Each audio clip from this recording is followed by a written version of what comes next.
Hello बच्चों, क्या हाल है। आज हम पढ़ाने वाले हैं केमिकल काइनेटिक्स। क्या? केमिकल काइनेटिक्स मतलब क्या होता है, जिसमें हम रेट को पढ़ते हैं या मैकेनिज्म ऑफ रिएक्शन को पढ़ते हैं या factor affecting rate of reaction को पढ़ते हैं। क्या बोला जाता है इसको? क्या बोला जाता है? फिजिकल केमिस्ट्री का वह ब्रांच जिसके अंतर्गत रेट तथा mechanism of reaction and factor affecting rate of reaction को पढ़ते हैं, उसको क्या बोला जाता है? Chemical kinetics. क्या? Branch of physical chemistry. Branch of physical chemistry which deals of क्या क्या? रेट। दूसरा, पहला रेट है जिसपे रेट पढ़ा जाता है। दूसरा mechanism of reaction, mechanism of reaction.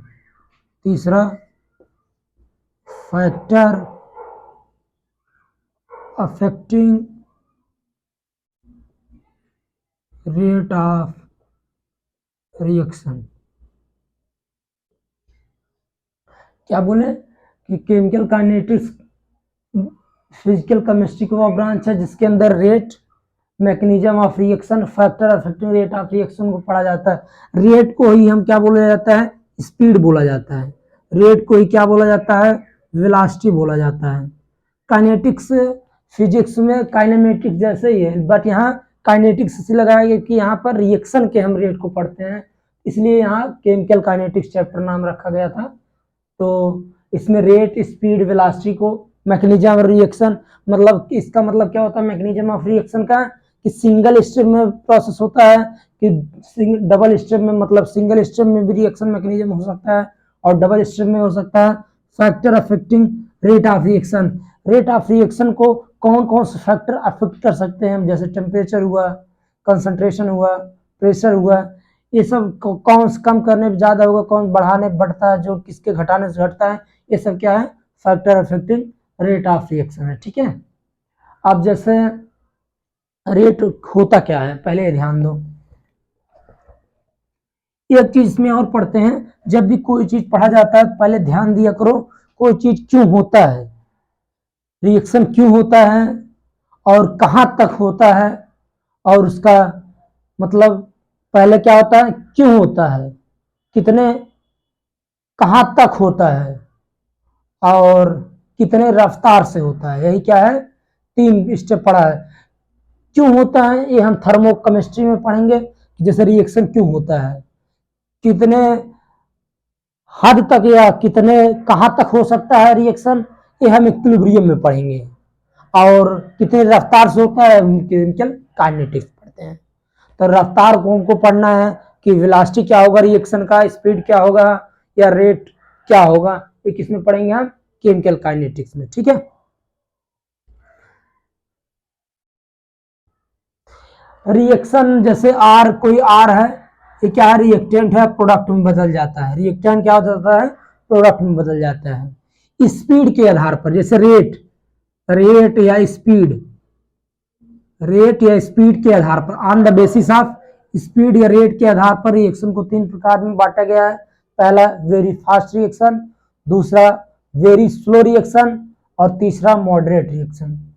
ना तो हम वेरी फास्ट रिएक्शन को पढ़ते हैं क्योंकि वो पढ़ा ही नहीं जा सकता है, वेरी फास्ट रिएक्शन को पढ़ा ही नहीं जा सकता है, और वेरी स्लो रिएक्शन को हम पढ़ना नहीं चाहते हैं और पढ़ते क्या है? Moderate reaction.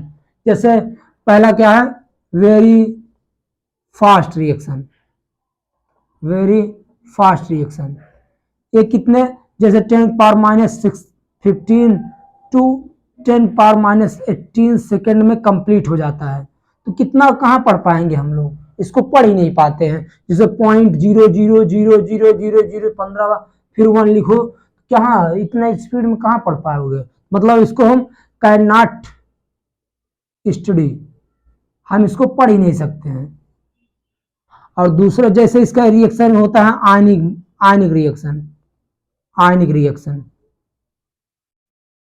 आयनिक रिएक्शन आयनिक रिएक्शन जैसे HCl प्लस NaOH हो गया, ये तुरंत मतलब रिएक्शन हो जाता है, NaCl प्लस वाटर बन जाता है।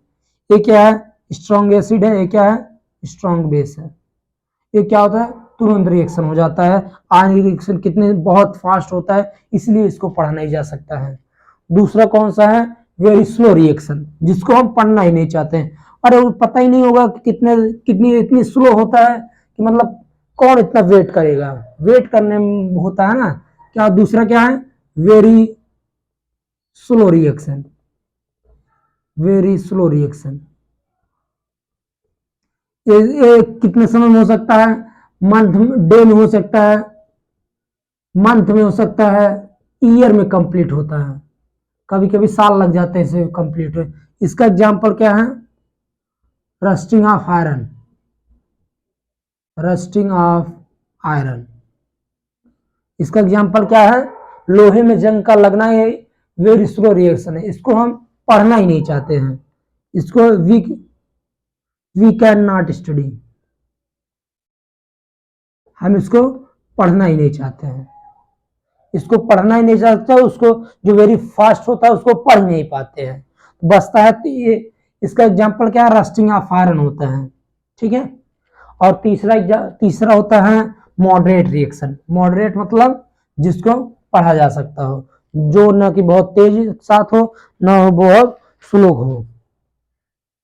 तीसरा क्या है, मॉडरेट रिएक्शन मॉडरेट रिएक्शन। कौन सी रिएक्शन है, मॉडरेट।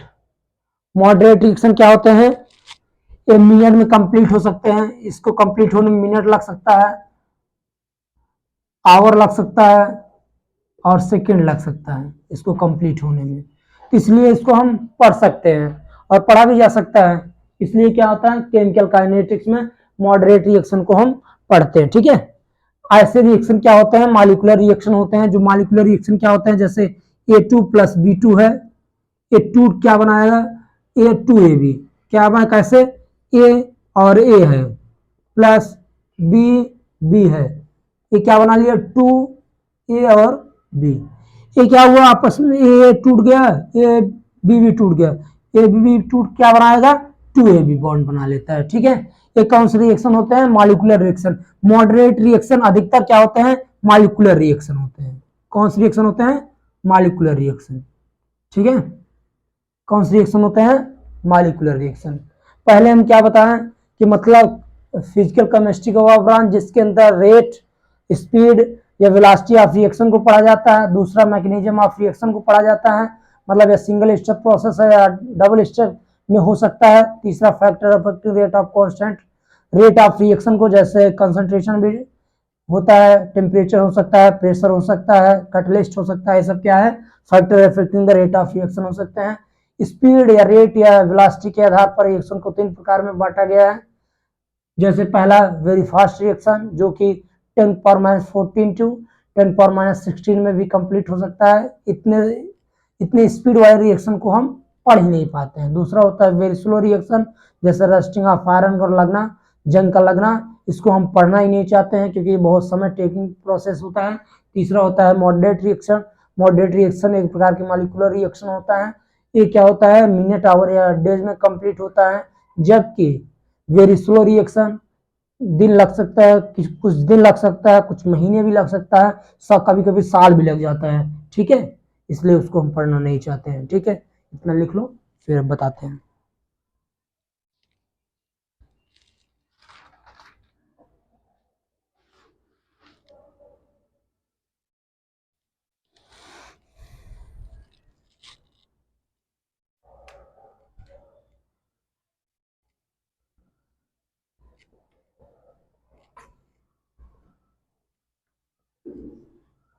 इसके बाद आ जाते हैं हम लोग रेट पे। क्या पढ़ते हैं, रेट। रेट को रफ्तार बोल सकते हैं, रेट या वेलोसिटी या स्पीड। अरे फिजिक्स में पढ़े होंगे ना, स्पीड और वेलोसिटी क्या होता है, कभी कभी पढ़ते हैं। वेलोसिटी क्या है, स्पीड क्या है, distance upon time, total distance travel upon total time taken. ऐसे ही क्या होता है, रेट होता है, change in concentration of reactant and change in concentration of product upon change in time. ये क्या है, रेट होता है किसी रिएक्शन का। ठीक है, तो रेट बराबर क्या लिख सकते हैं, रेट बराबर, रेट ऑफ रिएक्शन बराबर क्या लिख सकते हैं, change in concentration of reactant. Reactant को किससे प्रदर्शित कर सकते हैं, आर से, या प्रोडक्ट किससे, पी से, अपॉन चेंज इन टाइम। यही क्या होता है, रेट ऑफ रिएक्शन होता है। इसको कैसे प्रदर्शित किया, आर ओ आर बराबर change in concentration of reactant, change in concentration upon change in time. इसको प्लस, हमेशा प्लस प्लस और माइनस माइनस भी लिख सकते हैं। माइनस कहीं कहीं लिखते हैं जब रिएक्टेंट क्या होता है, घटता है। रिएक्टेंट क्या होता है, घटता है। रिएक्टेंट जब घटता है, जब रिएक्टेंट घटेगा, रेट कभी भी निगेटिव नहीं हो सकता है। उसको पॉजिटिव बनाने के लिए हम माइनस से मल्टीप्लाई कर देते हैं, और प्रोडक्ट बढ़ता है तो पॉजिटिव रहेगा। ये रिएक्टेंट घटता है, जैसे final minus initial, final final rate क्या होता है, जैसे ऐसे हैं, देखिए पहले क्या होता है, रेट एक कंसंट्रेशन और टाइम ग्राफ देखिए, ये कंसंट्रेशन था, कंसंट्रेशन क्या हुआ, घटा। पहले इनिशियल कंसंट्रेशन कुछ था, फाइनल कम हुआ, मतलब जब फाइनल माइनस इनिशियल होता है क्या हो जाएगा, कंसंट्रेशन निगेटिव हो, किसका, रिएक्टेंट का। इसलिए प्लस माइनस माइनस लिखते हैं कि माइनस बनाना है, क्योंकि रेट कभी निगेटिव नहीं हो सकता है। ठीक है, इतना लिखिए तब बताते हैं। और प्रोडक्ट क्या होता है, प्रोडक्ट बढ़ता है, प्रोडक्ट बढ़ता है। एक किसका है, रिएक्टेंट का है, क्या है, प्रोडक्ट का। पहले प्रोडक्ट का कंसंट्रेशन इतना था, अब बढ़ के इतना हो गया, तो क्या हुआ, फाइनल माइनस इनिशियल, इसमें क्या होगा, पॉजिटिव आएगा प्रोडक्ट वाला, जबकि इसका निगेटिव आएगा। प्रोडक्ट को लिखना हो, जैसे हम मान लो इसका लिख देते हैं, या तो ऐसे रिएक्टेंट अपॉन टाइम, या delta P product upon delta T. इसका पॉजिटिव हमेशा होगा, इसका प्लस माइनस, इसका इसके आगे माइनस लिख देंगे। ठीक है, मतलब पहले यही लिखे रहो, ये बस एक समझाने के लिए बोले थे। तो क्या हो गया, रेट ऑफ रिएक्शन क्या होता है, plus minus delta C upon delta T, change in concentration of reactant upon change in concentration of product, change in concentration of reactant या product upon change in time. ठीक है, लिख लीजिए।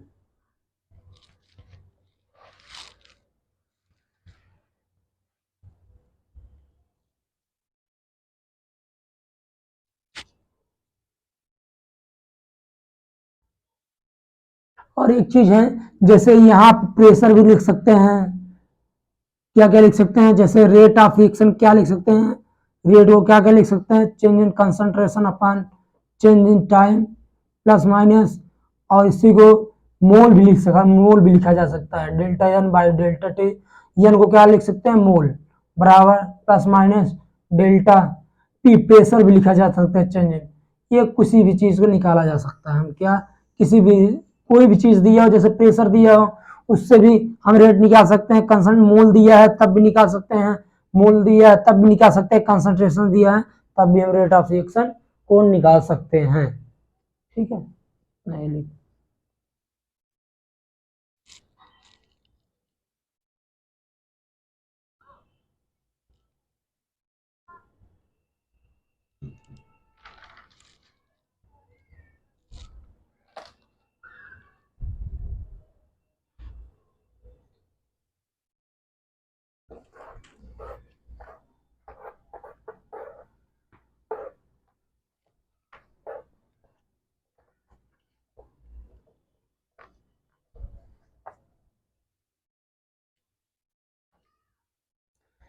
पहले ध्यान दो भी, स्टोकियोमेट्रिक कोफिशिएंट, स्टोकियोमेट्रिक कोफिशिएंट इसका मतलब क्या होता है, जैसे 2a plus B 3b equal to 4c है।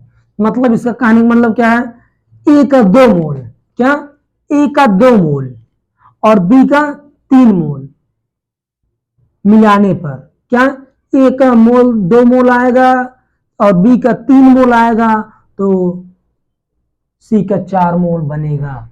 मतलब क्या कहने का मतलब है, यदि ए का 2 मोल आने से बी के 2 मोल, ए के 2 मोल के जाने से बी के 3 मोल के जाने से सी के 4 मोल बनेंगे।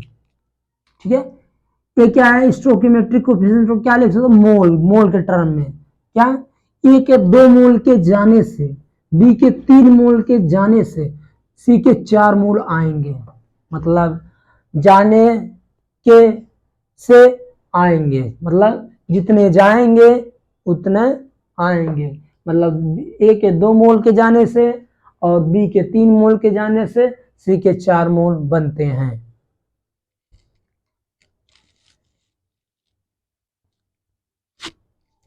और से एक क्वेश्चन लिखो, जैसे थोड़ा समझाते हैं। 2a प्लस बी देता है सी, क्या देता है, 2a प्लस बी देता है सी, सी क्या 3c ले लो। इसका मतलब क्या हुआ, ए के 2 मोल से तथा बी के कुछ नहीं दिया तो मतलब 1 मोल हुआ। क्या बी के 1 मोल के जाने से ए के 2 मोल के जाने से सी के 3 मोल आएंगे। मतलब ए के 2 मोल के जाने से बी के 1 मोल के जाने से 3 मोल आए। मान लो टी बराबर 0, मतलब जब समय 0 था, समय जब 0 था, इसका कितना मोल था, मान लो इसका 40 मोल था, इसका कितना होगा, ये 2 में 40 है, 1 में कितना होगा 20 होगा, बनेगा कितना 0 पहले। ठीक,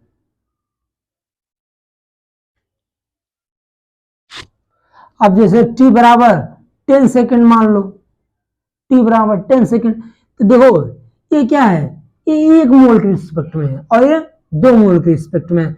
40 में से कितना गया 2x, यहां कितना गया 20 माइनस x, यहां कितना बना 3x। क्या बोले, ए के 2 मोल के जाने से तथा बी के 1 मोल के जाने से सी का 3 मोल बनता है। ये टाइम t बराबर 0 था, जब समय 0 था, जब रिएक्शन चालू नहीं हुआ था, इसका 40 मोल मान लिए, इसका 20 मोल, तो इसका 0। 10 सेकेंड के बाद इसका इतना मोल हुआ, इसका इतना, इसका इतना। तो अब क्या लिख सकते हो, जैसे ये क्या है रिएक्टेंट है, ये भी क्या है रिएक्टेंट है, ये क्या है प्रोडक्ट है। अब रेट निकालो, जैसे मान लो रेट ऑफ ए निकालते हैं, रेट ऑफ ए क्या निकालते हैं, ए का रेट क्या होगा, ए के घटने की रेट क्या है, रिएक्टेंट हमेशा घटता है, प्रोडक्ट हमेशा बनता है। इसके जाने से सी बनेगा, इसके जाने से ए आएगा। मतलब क्या हुआ, पहले क्या है, ए क्या था इनिशियल था 40, ये क्या था फाइनल, फाइनल माइनस इनिशियल होता है, final minus 40 minus 2x minus 40 upon change in time. पहले कितना था 10 में से कितना गया 0, फाइनल कितना था 10, इनिशियल कितना था 0, इसके 40 कैंसिल, अब आ गया माइनस 2x अपॉन 10। एक चीज बताए थे क्या कि यहाँ प्लस माइनस में क्या लगाओगे, ये क्या है रिएक्टेंट है, रिएक्टेंट हमेशा घटता है, रेट कभी घटता नहीं है। रिएक्टेंट घट रहा है मतलब रेट नहीं, रेट का मतलब ये नहीं है कि क्या इसमें माइनस मल्टीप्लाई कर दो क्या आ जाएगा प्लस, क्या आ गया x अपॉन 5।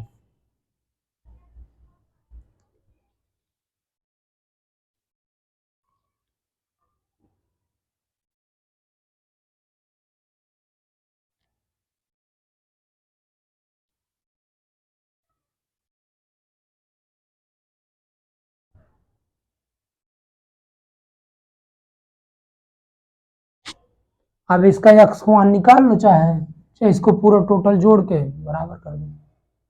ऐसे ही रेट आप भी निकाल लो, ये फाइनल माइनस इनिशियल, ये भी यहां से निकाल लो।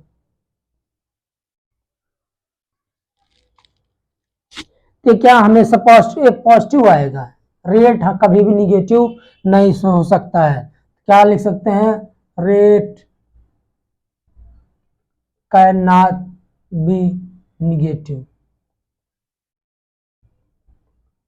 रेट कभी भी निगेटिव नहीं हो सकता है। ठीक है, यहाँ माइनस लगा देना, माइनस मल्टीप्लाई होगा तो प्लस हो जाएगा ना। ठीक है,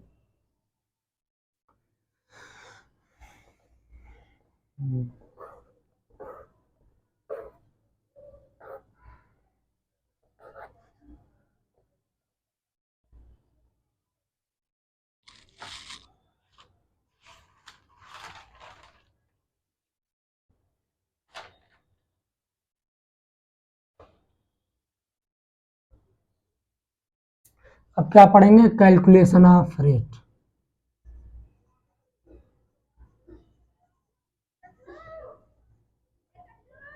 कैलकुलेशन ऑफ रेट, रेट कितने प्रकार से हो सकते हैं। एक होता है एवरेज, जब तुम वहां भी पढ़ोगे स्पीड या वेलोसिटी, तो एक पढ़ोगे एवरेज स्पीड, एक पढ़ोगे इंस्टेंटेनियस स्पीड या वेलोसिटी।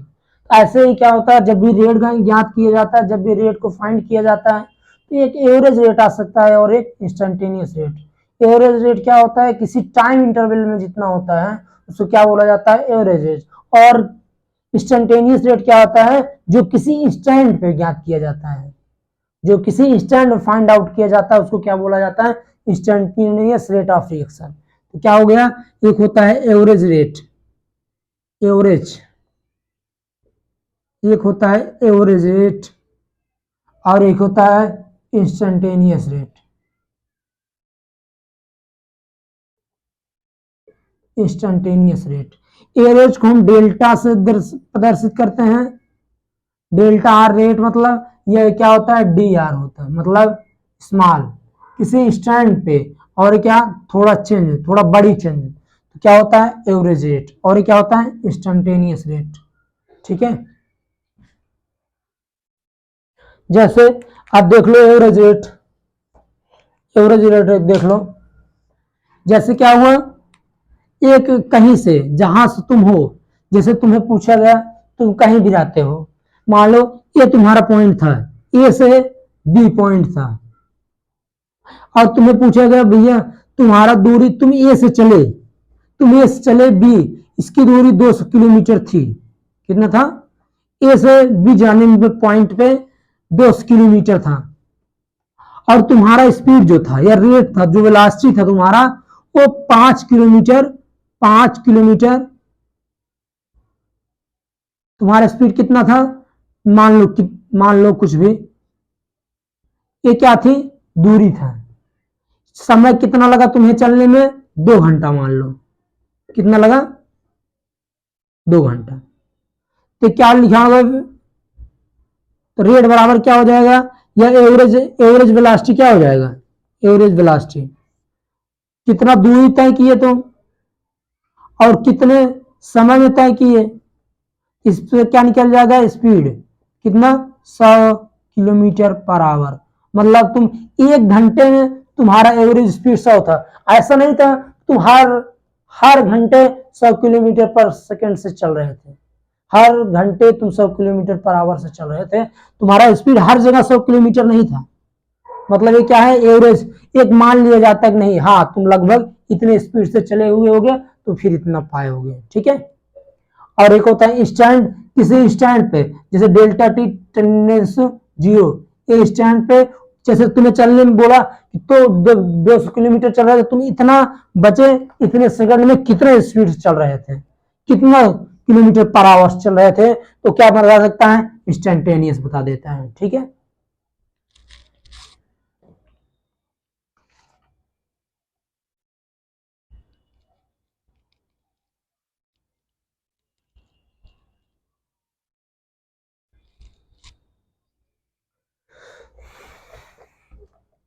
एक होता है रेट ऑफ डिसअपीयरेंस, एक होता है रेट ऑफ अपीयरेंस। जाने की रफ्तार को क्या बोला जाता है, किसी की जाने की रफ्तार, किसी की आने की रफ्तार, किसी की जाने की रफ्तार ROD होता है, किसी की आने की रफ्तार ROA होता है, किसी की जाने की रफ्तार डिसअपीयरेंस होता है। क्या होता है? Rate of disappearance, rate of disappearance. और अपीयरेंस क्या होता है? अपीयरेंस किसी की आने की रफ्तार, किसका? रेट का। किसी की जाने की रफ्तार, किसी की आने की रफ्तार, ये क्या होता है? रेट।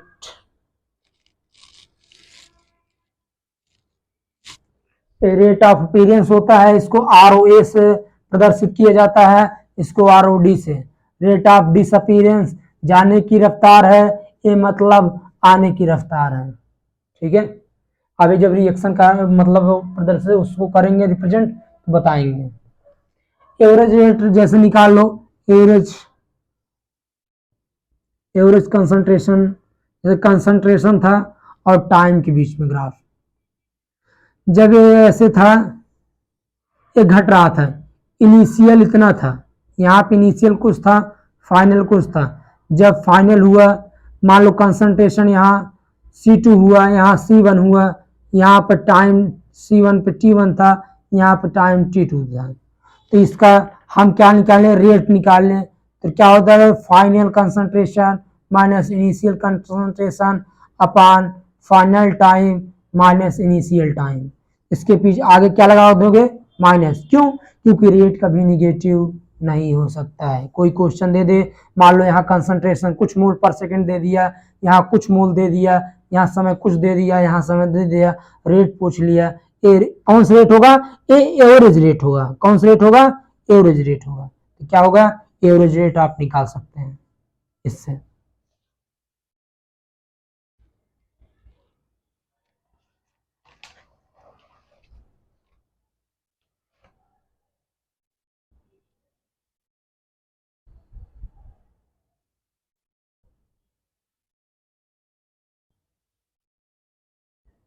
है क्या है? ये रिएक्टेंट की रफ्तार है। क्या है? रिएक्टेंट है। ऐसे क्या होता है? प्रोडक्ट होता है, प्रोडक्ट। प्रोडक्ट कंसंट्रेशन और टाइम के बीच में यदि ग्राफ खींचा जाए, कंसंट्रेशन और टाइम के बीच में ग्राफ यदि खींचा जाए, क्या होगा? यहाँ पे क्या था? इनिशियल था, यहाँ पे फाइनल, यहाँ पे C1 था, यहाँ पे C2 था। जब C1 कंसंट्रेशन था तो समय T1 था, जब C2 कंसंट्रेशन था तो समय T2 था। यहाँ पे कुछ कंसंट्रेशन मतलब कुछ मोल था, यहाँ पे कुछ, तो रेट क्या हो सकता है? रेट हो जाएगा final minus initial upon final time minus initial. यहाँ क्या निगेटिव हो रहा? नहीं, यहाँ प्रोडक्ट बन रहा है, बनने की रफ्तार, और यहाँ घटने की रफ्तार है। घटने की रफ्तार में क्या हो सकता है? माइनस से मल्टीप्लाई हो सकता है, बट यहाँ पे माइनस से मल्टीप्लाई नहीं होता है। मतलब rate can not be negative, rate can not be negative. लिख लो।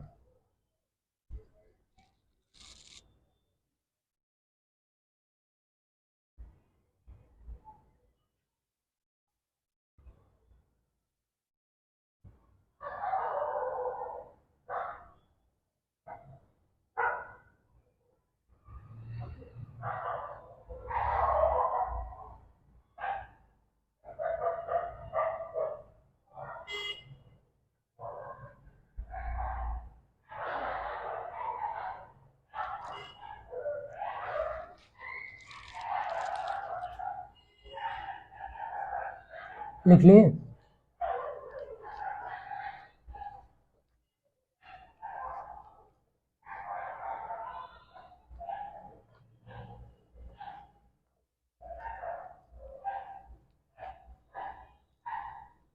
ऐसे ही होता है रेट ऑफ अपीयरेंस और रेट ऑफ डिसअपीयरेंस।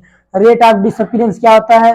किसी की जाने की रफ्तार तो किसी की आने की रफ्तार। आने मतलब रेट ऑफ फॉर्मेशन या रेट ऑफ अपीयरेंस, जाने मतलब रेट ऑफ डिसअपीयरेंस। ठीक है, जैसे मान लो कोई है, रिएक्शन ए से बी गया, यहाँ जैसे कोई आप देखो क्वेश्चन कैसे आता है, यहाँ मान लो कोई ग्राफ दे दिया कंसंट्रेशन और टाइम के बीच, यहाँ ऐसे दे दिया, यहाँ दे दिया 4, यहाँ दे दिया 2, यहाँ समय दे दिया कुछ, यहाँ समय दे दिया कुछ, यहाँ दे दिया, यहाँ मान लो कुछ, यहाँ 5 मान लो, यहाँ 10 मान लो। तो हम पूछ लिए रेट ऑफ डिसअपीयरेंस ऑफ ए और रेट ऑफ फॉर्मेशन या अपीयरेंस ऑफ बी, ये दोनों को वैल्यू बताओ। कैसे निकालोगे? रेट ऑफ डिसअपीयरेंस, यहाँ क्या है, एवरेज निकालोगे इंस्टेंटेनियस, यहाँ एवरेज गैप ज्यादा है तो मतलब क्या है, average. Rate of disappearance of A बराबर final concentration 2 minus initial 4 upon final minus initial. क्या हुआ, -2 अपॉन -10।